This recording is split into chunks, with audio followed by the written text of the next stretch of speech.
Hyfsat goda förutsättningar för ett gott andra makrohalvår. Eller? Det ska vi ta reda på i dagens program. Välkomna till dagens Börslunch.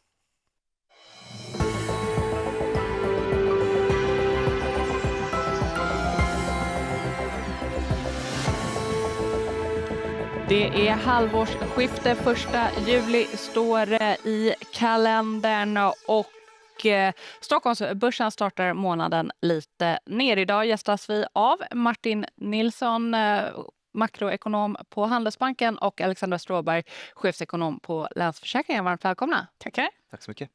Precis innan vi gick in här i studion så fick vi inflationstakten i euroområdet. Sjönk till 2,8% i juni jämfört med 3,2% i maj. Det här var ju lägre än förväntningarna. En ganska bra ekonomi, inte en så ihållande inflation som vi kanske har varit oroade för.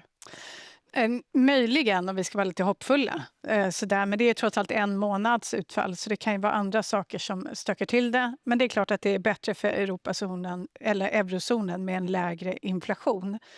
Och nu har de trots allt höjt räntan för att dämpa det där trycket. Så att jag säger liksom, faran är inte över, men det är rätt riktning. Vad säger du, Martin? Ja, jag säger precis samma sak. Det måste ju ändå tagits emot som någon form av lättnadens suck här, att det inte var åt andra hållet. För det är ju någonting som man pratar om mycket. Vad är riskerna för att inflationen skenar iväg? Vad är det att det sprider sig i resten av europeiska ekonomierna? Och vad är sannolikheten och risken att ECB behöver agera hårdare och stramare?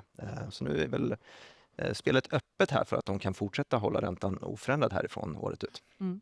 Vi har också fått inköpschefsindex både för euroområdet men också för Sverige. Och för den svenska industrisektorn så har det nu varit över sitt historiska snitt i ett år, steg till 58,3 i juni från 57,4 månaden innan. Jag tänker också att det här visar på en styrka i ekonomin samtidigt som vi har vissa inflationistiska orostendenser. Ja, och det är ju jättebra. Det kan inte vara dåligt, det här utfallet. Liksom. Och tittar vi på konjunkturförväntningarna över året så är det så att vi har ju egentligen skruvat ner dem, väldigt många prognosinstitut. Men det beror snarare på det som redan har varit, det vill säga en svag start. Så vi är ganska optimistiska för resten av året. Men det bygger ju också på den här typen av statistik kommer in, det vill säga bra statistik som säkrar det. Ja, det låter ju betryggande, för att vi pratade tidigare idag i Börsfrukost om vinstförväntningarna på börsnoterade bolag, och de ska ju stiga med 9% under det andra halvåret, och framför allt så ska Q4 bli riktigt bra. Så att det känns ju skönt att vi får den här typen av statistik och att vi inte börjar svaja redan nu. Och hur mycket handlar om Hormuzsundet? Alltså, om man ser till mängden fartyg som åker igenom så ser det ut att ha saktat ner lite igen. Ja, jag håller med. Och den här datan tror jag att man får ta med en nypa salt. Vi har dels spekulerat tidigare om att vissa fartyg kör utan påslagna transpondrar.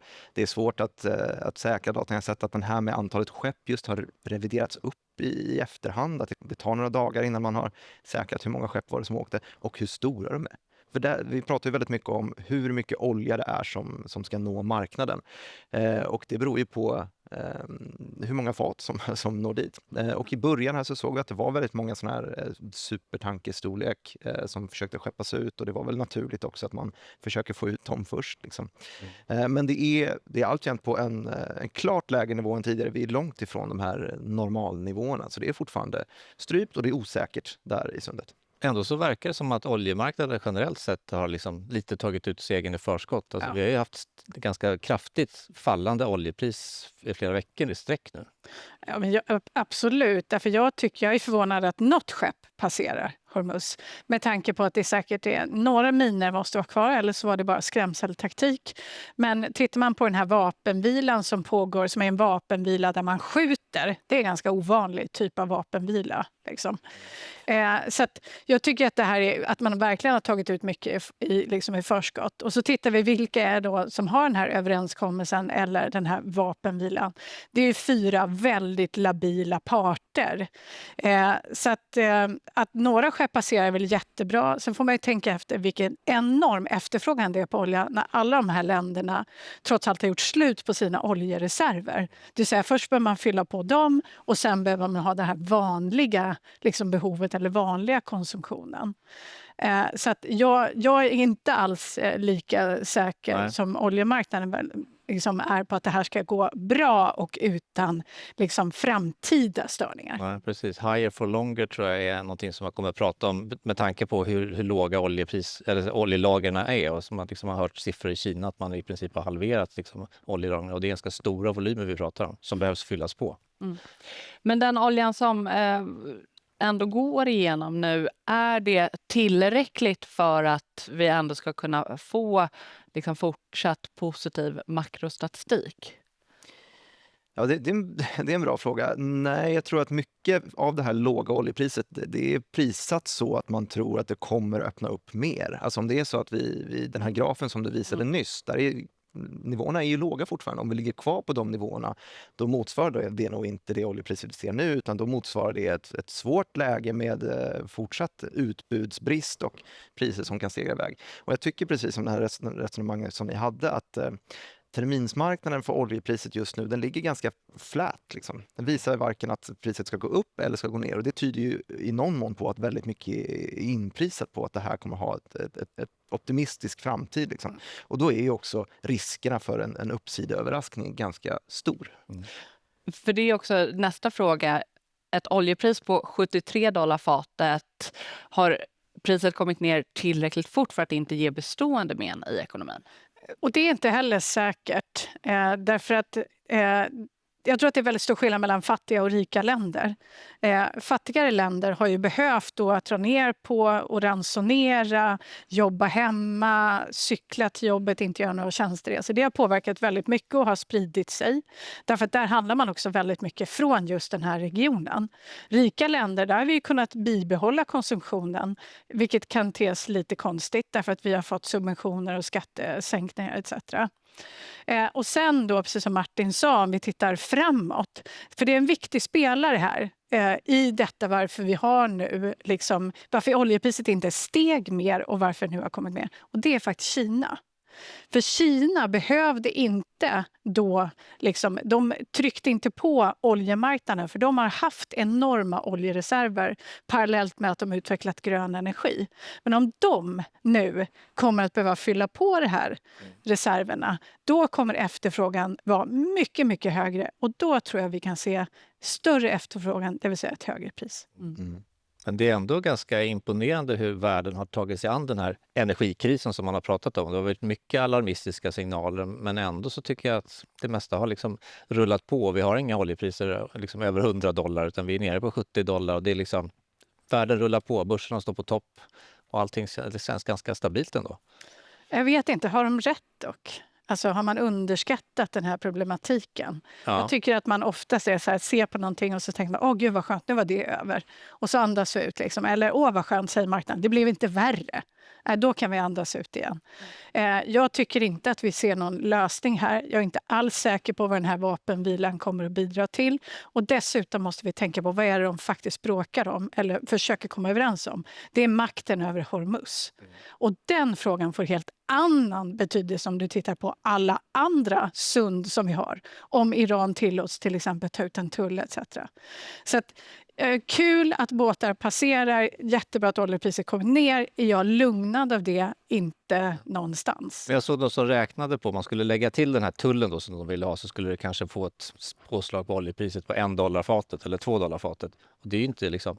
Nej, men det är Hormuz. Det är Hormuz. Om du tänker, du har Suez, du har Panama, du har Bab el-Mandeb, du har Bosporen, du har Malackasundet där alla de här fartygen passerar. Vad händer om alla de börjar ta ut tullar på olika saker? Därför att det helt plötsligt är liksom rätt eller man har liksom makten över de sunden. Ja. Då har vi en annan. Så det är liksom implikationen av detta. Jätteintressant. Vi kommer ju prata lite också om vad det här får för effekter här i Sverige, för det är ju den 1 juli. Men jag tänker att vi ska hinna kolla på lite nyheter i flödet också. Ja, det har hänt saker på börsen och Idag så kom det att Sivers tar in 700 miljoner kronor i en riktad emission och priset per aktie sattes till 57 kronor, vilket var en rabatt om 10% jämfört med dagens stängning igår. Den tecknades av svenska internationella institutioner och även utländska och var övertecknad flera gånger enligt uppgift. Utspädningen blev 3,3% och aktien har väl pendlat både över och under den här teckningskursen idag. Sen har det kommit en rapport ifrån Dustin som kom med sin Q3-rapport nu på morgonen. EBIT kom in på 118 miljoner, vilket var bättre än 100 miljoner som var väntat. Men den organiska tillväxten var lite svagare. Den var 2,3 mot väntat 3. Men nettoskulden kom ner till 2,3 på rullande 12 månader mot tidigare 4,3. Så det är nog väldigt viktigt mått för det här bolaget. Och man uppger att marknaden i stort sett är oförändrad jämfört med Q2. Så aktien är faktiskt upp några procent. Sen har Alsecure Pharma, som är ett ganska litet farmabolag, de har tecknat ett nytt avtal med danska Quantum Cell om ett läkemedelkandidat för Alzheimers. Och man får en upfront-betalning på $12 miljoner, varav 5 miljoner ska investeras i bolaget. Men den totala avtalsvärdet kan uppgå till hela $2,2 miljarder. Det är rätt mycket pengar för ett sånt här litet bolag. Och det är det andra avtalet de har tecknat på ganska kort tid. Första var med Eli Lilly. Spännande. Noterar också Boozt som rekylerar ner 1,5%. Där har vd valt att sälja aktier efter den omvända vinstvarningen som bolaget gjorde igår. Herman Haraldsson sålde drygt 15% av sitt innehav och fick in totalt 15 miljoner kronor.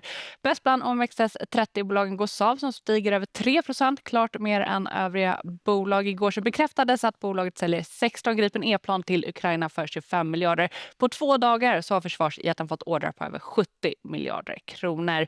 Och så ser vi att Attendos aktie falla 6%. Igår meddelades att vd Jesper Kärrbrink avgår för ett uppdrag på ett stort internationellt bolag.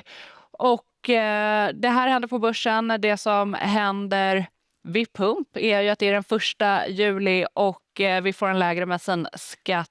Vilka effekter ger det här, Martin? Ja, men mycket direkta effekterna blir väl det är klart att det blir billigare att tanka, men för oss som sitter och tittar i grafer så blir det väldigt mycket man ska försöka hålla i huvudet samtidigt. Jag tror att vi har ju lärt oss väldigt mycket om inflation, det svenska folket, de här senaste 4-5 åren kanske.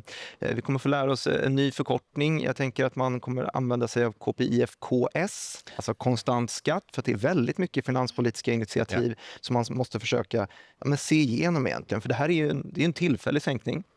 Det är en sänkning som också kritiserats vitt och brett av internationella organ framförallt. Jag tror att det är IMF som var ute och vevade ganska hårt och sa att nej, men det är inte rimligt i den här utbudskrisen som det är. Vi har skepp som inte kan passera Hormuz, olja som inte kan nå världsmarknaden. Ska man då verkligen subventionera olja i länder? Det är vissa länder, vi pratade om fattiga länder tidigare, som var tvungna att ransonera. De rika länderna har istället subventionerat olja och det känns inte riktigt rätt, tyckte IMF. Men nu har vi det i Sverige och det har gjort att vi har seglat upp till ett av de billigaste länderna att tanka bensin i Europa. Ja. Vilket det är svårt att förlika sig med den tanken. Ja, med 14 kronor 6 öre är något typ av riksgenomsnitt för bensinpriset. Ja, säger du det så är det. Jag tänker på bensinturism. Alltså skulle vi kunna få det till och med, att folk kommer till Sverige och tankar? Absolut. Det här kommer leda till norsk turism för bensin och lösgodis. Ännu mer. Det blir en härlig bilsemestersommar, det kan det nog bli. Ja, men det är också sådär, alltså man funderar ju på, som sagt, rent ekonomiskt så är det ju liksom feltänkt att ransonera någonting som är liksom en scarce resource. Är det nödvändigt dessutom nu med tanke på att bensinpriset har åkt ner? Nej, så här i efterhand ser det lite märkligt ut. Ja, det var väl rätt liksom då, eftersom vi måste ju hela tiden tänka att konsumenterna har haft det jättetufft. Så det är klart att ett sånt högt bensinpris som man trodde då skulle slå in, eller som vi hade då, är det klart man skulle kunna tänka sig att få hjälp med. Nu känns det ju mer som lite i onödan.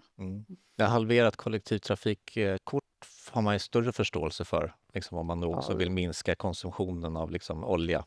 Ja, men det satte man ju in som en åtgärd för att balansera det här lite grann. Men jag tror att min kollega sa det i morse att vad är det nu man ska ta? Man ska ta bilen till tunnelbanan då kanske. Det är som man ska driva folk till att göra. Ja. Men jag tror att de största huvudargumenten till varför det kanske inte är så effektivt är att det är en dyr åtgärd. det kostar ganska mycket pengar att sänka skatten på drivmedel på det sättet. Och att det är en väldigt oprecis åtgärd, säger IMF. Att det här är någonting som det visar sig antagligen gynnar rika aningen mer än fattiga. Alltså om man nu ska försöka hjälpa de hushållen som har haft det väldigt tufft. Det här gynnar de som har fler bilar, som åker mycket, som har stora bilar som drar mycket bensin och så vidare. Det är en ganska ineffektiv om man ska försöka göra en precis åtgärd. Och det är det man måste fundera på då. Vad är syftet med åtgärden? För det är ju det, vad är syftet då? Och det som vi behöver, eller det som vi har behövt ha hjälp med, det är ju en ökad konsumtion hos hushållen av till exempel större kapitalvaror. Och vill man få en ökad konsumtion hos hushållen, då finns det ett väldigt bra knep. Och det heter inte bensinskatt, liksom. Utan det heter att du ska ge pengar till de hushållen som har det sämst. De som inte har marginaler, de som inte har buffertar. För får de 100 kronor in, då går 100 kronor ut. I det här fallet så blir det liksom omvänt. Om det då, enligt IMF, nu har inte jag läst den rapporten, men om det går till rika hushåll så innebär det också att de extra pengarna som man får av detta då går ju inte ut i då nödvändigtvis öka konsumtion av andra saker, utan kan ju gå till sparande och sånt. Så att allt beror ju på vilket syfte man har. Men det är lite så här duttpolitik i dessa, eller som någon swish-ekonomi. Ja, men kontentan är helt enkelt att det här egentligen inte gynnar svensk ekonomi, den här åtgärden. Alltså på kort sikt kan det ju göra det. Och då tänker jag framför allt på transportsektorn. Därför den kan det ju gynna. De har ju haft det liksom tufft när bensinpriset var högt. Och på den sidan handlar det om att liksom stötta hushållen. Då tror jag att det finns andra trick att ta till. Ja, men jag tror att precis som du säger, så kortsiktigt så är det här en toppenåtgärd. Det är ju allt annat lika, så är det pengar in i ekonomin, men det är en skuldsida som växer. Och jag tror att om man tittar fram om 10 år så kanske man inte tycker att det var det mest effektiva sättet att använda pengarna på. Vad gör det här på liksom inflationssiffrorna om man ska ta? Nu vet inte jag hur mycket kollektivtrafikkortet gör, men om du tar bensinpriserna så är det någon tiondel, eller vad pratar vi om för effekter? Ja, jag vet faktiskt inte, men ja, en liten del. Det är ingen jättegrej, utan det stora, om man kollar på den här, men jämför en vanlig KPIF-graf med den här KPIF med konstant skatt, så är det framförallt det livsmedelsprissänkningen som trädde i kraft i april. Där ser man ett stort hopp. Liksom. Här, ja, men någon tiondel kanske, det är väl en rimlig gissning. Har du koll? Nej, alltså jag tror inte det har en jättestor betydelse. Och det här som är den stora skillnaden mellan Sverige och tittar vi på eurozonen, det är vårt utgångsläge i inflationen. Om till exempel vi hade legat nära 2-strecket, då hade det varit liksom än mer intressant att titta på påverkan, för då hade det kunnat få påverkan på Riksbanken. Nu har vi sån extremt låg inflation och så trycker oljepriset på det lite och skattesänkningarna ger liksom en nettoeffekt som är något mindre. Så att det har inte jättestor effekt ändå. Men energipriserna generellt har ju en jättestor del av inflationen. Ja, det här är jätteintressant. Vi kommer att prata mer om det här alldeles strax. Men jag vill också sticka emellan. För i förra veckan så bekräftade Ellos att de kommer till börsen. Första handelsdag är planerad till den 8 juli. Och beskedet om börsen kom bara dagar efter att de hade nobbat ett bud. Ordförande Mårten Astrup, varmt välkommen till sändning. Varför väljer ni börsen istället för att bli utköpta till en högre värdering? Nei, altså det vi mente var at budet var for lavt, og så vi ser på en måte at denne reisen så vidt har begynt. Det vi også var tydelige på var at det betyr ikke at vi ikke kan gjøre M&A når vi har gått på børs, men vi synes det var mer attraktivt å gå på børs nå, selv om man selger da ut en liten del av bolaget til en betydelig lavere pris enn vi kunne solgt det for. För jag förstår faktiskt inte det där. Erbjudandet nu är 60 kronor per aktie mot budet på 78,50. Så att värderingen på bolaget blir ju faktiskt lägre. Ja, 76,50. Men det er jo en stor skillnad da på å selge en liten del av bolaget, og det også selge hele bolaget. Og så er det jo sånn at mange av de store aksjonærene er jo da også med i børsnoteringen og tegner aksjer. Sånn at det er begrenset utvanning på det nivået her da. Det är flera konsumentbolag som har haft det tufft på börsen. Hur ser du på möjligheten att bli rätt värderad av marknaden? Ja, altså hvis man ser på snittprisen for denne type bolag, så er vel den rundt 100 kroner mot 60 kroner som er børsnoteringskursen her da, og så er medianprisingen for tilsvarende bolag cirka 90 kroner på Stockholmsbörsen, og så er det noe utvanning som sagt i forbindelse med noteringen her. Og så får man jo tro da at vi klarer å bruke de pengene som vi tar inn på en fornuftig måte. Eran liknande bolag Boozt kom med en positiv vinstvarning igår. Man pratade om att man hade ett verkligt starkt avslut på andra kvartalet och att man såg med ganska god tillförsikt även för andra halvåret. Är det någonting som ni också har känt av eller upplevt? Ja, så det er på en måte vi, som vi har sagt i våre finansielle mål, så regner vi med å vokse minst like fort som markedet, helst litt fortere, hvor vi har betydelige muligheter for marginekspansjon i bolaget, og det er spesielt på grunn av effektivisering rundt AI og sånn, som nå virkelig kommer inn i bolag som Ellos da. Och selvfølgelig fordi För det här nämnde ju även Boozt, det här med AI till exempel, att det är en väldigt positiv faktor för dem. Och de påstod ju också att det var väldigt mycket jobb som de själva hade gjort internt och kanske inte så mycket att den liksom generella konsumenten hade vaknat riktigt till liv. Vad är din känsla för konsumenten generellt? Nei, altså du kan si AI på en måte for konsumenten slår ikke så hardt ennå, fordi at man snakker jo om på en måte at man ikke behøver å ha et AI-kamera på PC-en eller mobilen måler deg, og så du får mye lavere returer og sånne ting, men akkurat nå så handler det om effektivisering på Jag tänkte mera på liksom hur konsumenten konsumerar. Är det större order? Är det liksom fler konsumenter som kommer tillbaka som har handlat tidigare? Mer den typen av data? Altså det som i hvert fall, sånn jeg ser på det da, så har du AI er viktig for bolaget sånn som det er nå.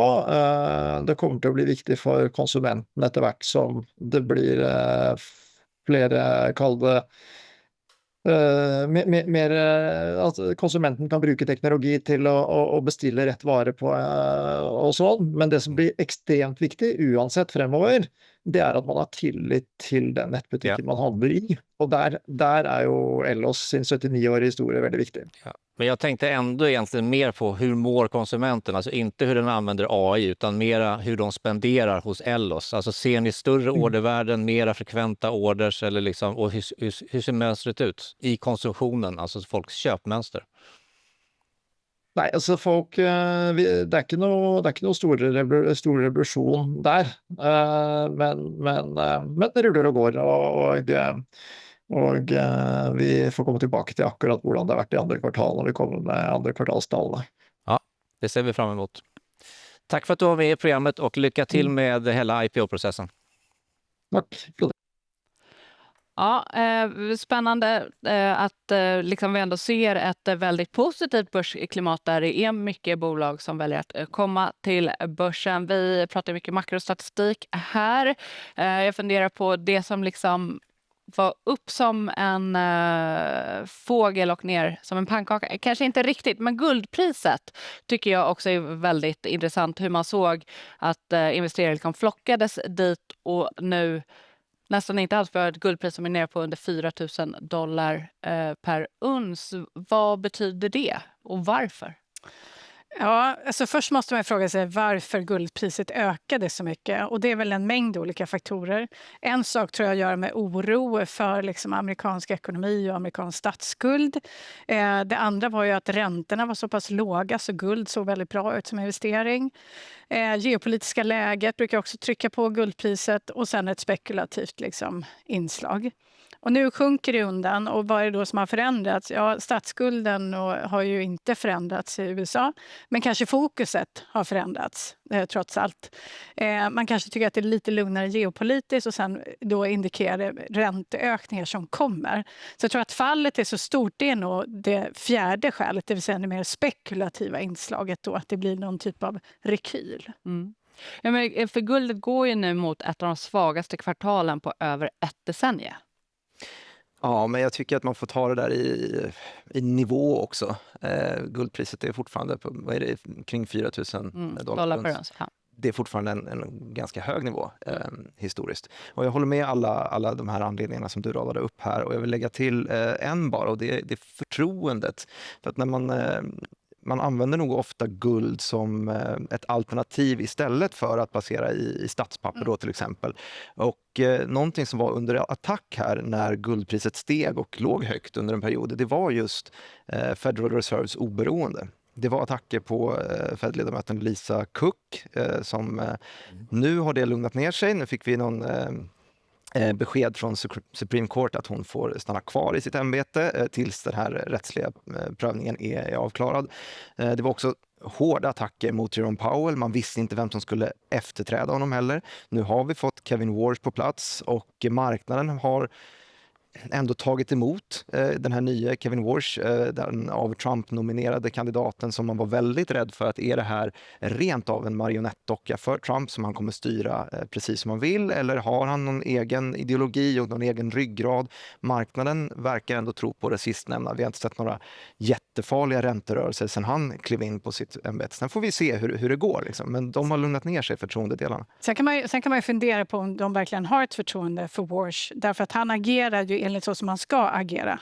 Det vill säga marknaden blev inte överraskad utan det var ju rätt val så att säga med tanke på läget. Jag ställer mig fortfarande lite, nu känner jag så jag är verkligen pessimisten här. Men jag ställer mig lite frågande till hans roll gentemot Trump.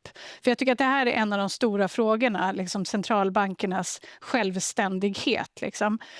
Och nu är ju frågan med mindre transparens, några arbetsgrupper som ska utföras och sådär. Så att, jag tror fortfarande att han har ett väldigt nära samarbete med Trump. För jag tror att han aldrig hade fått jobbet annars.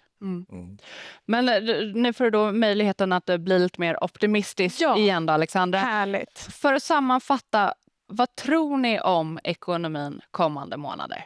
Ja, men då tror jag att den svaga starten är liksom bakom oss. Så jag är väldigt optimistisk framåt. Hushållen börjar faktiskt komma igång med konsumtionen. Det ser lite bättre ut i förtroendebarometrar. Det vi väntar på är bygginvesteringar.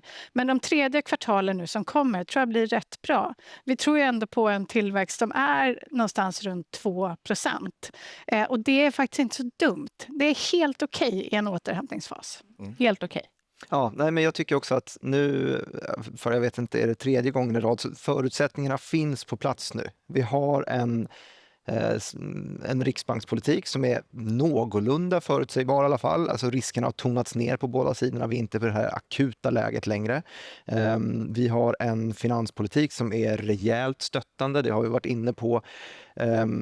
Det ser ut som att allting är på plats för att konsumenterna ska kunna ta tag i den här ekonomin och se till att vi kan få lite fart på hjulen igen och kanske då se till slut att arbetslösheten, att vi börjar ske lite saker på arbetsmarknaden och det tajtar till sig. Jag är också optimistisk den här gången kommer det oroar mig lite. Ja. Det känns att det kommer liksom komma in någonting bara liksom, som man inte är helt beredd på när som helst. Det känns lite för lite bra. Men så är det alltid. Det är alla och män och kanske. Men nu skulle vi vara optimistiska. Så nu tar vi det är valfritt. Men jag tycker att det är trevligt att vi avslutar där. Jag säger stort tack Alexandra, stort tack Martin för att ni har varit med här idag. Imorgon då blir det fullt fokus på rapportsäsongen som närmar sig med stormsteg i Börslunch 11:15 precis som vanligt. Och börsfrukost också 8:55. Hoppas ni med oss då också, så önskar vi trevlig dag. Tack.